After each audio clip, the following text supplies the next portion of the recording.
बाप का, दादा का, भाई का, सबका बदला लेकर तरफ। নওয়াজুদ্দিন সিদ্দিকী, যার নাম শুনলেই চোখে ভেসে ওঠে গ্যাংস অব ওয়াসিপুর সিনেমায় তার অনবদ্য অভিনয়।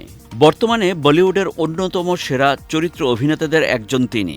কিন্তু আজকের এই অবস্থানে পৌঁছতে গিয়ে তাকে কতটা কঠিন পথ পাড়ি দিতে হয়েছে, সেই অজানা গল্পই নতুন করে সামনে আনলেন এই অভিনেতা। मौत को छू के टक से वापस आ सकते। গ্যাংস অব ওয়াসিপুর সিনেমার মাধ্যমে খ্যাতি পাওয়া নওয়াজের শুরুর দিনগুলো ছিল দারিদ্র্য আর অনিশ্চয়তায় ভরা। অভিনয়ের স্বপ্ন নিয়ে মুম্বাইয়ে এসেছিলেন নওয়াজ। পকেটে তখন প্রায় কিছুই নেই। জীবিকা চালাতে কাজ নিয়েছিলেন নিরাপত্তা রক্ষী হিসেবে। পাশাপাশি থিয়েটারে কাজ করে নিজের অভিনয় দক্ষতা বাড়ানোর চেষ্টা করছিলেন। কিন্তু সেই পথও মোটেই সহজ ছিল না।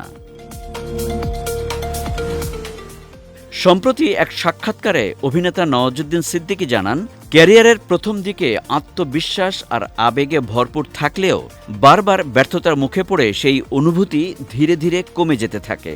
অভিনেতার ভাষায়, শুরুর দিকে আত্মবিশ্বাস থাকে, কিন্তু বারবার সংগ্রামের মুখে পড়লে সেই আত্মবিশ্বাস কমতে শুরু করে। তখন মনে হয়, আমি যা শিখেছি সেটাই কি ভুল? নওয়াজুদ্দিন স্বীকার করেন, প্রায় 10 বছর ধরে তিনি নিজেকে দুর্ভাগা মনে করতেন। বড় কোনো সুযোগ এলেই সেটি হাতছাড়া হয়ে যেত। এমনও হয়েছে, কাজ পাওয়ার খবর পরিবার আর বন্ধুদের জানালেন, কিন্তু শুটিং শুরুর আগেই তাকে বাদ দেওয়া হলো। কখনো আবার জানানোও হতো না। বারবার প্রত্যাখ্যাত হবার পরে অবশেষে একটা বড় সুযোগ পেয়ে যান নওয়াজ। অনুরাগ কাশ্যপের সিনেমা গ্যাংস অব ওয়াসিপুর নওয়াজকে এনে দেয় জাতীয় স্বীকৃতি।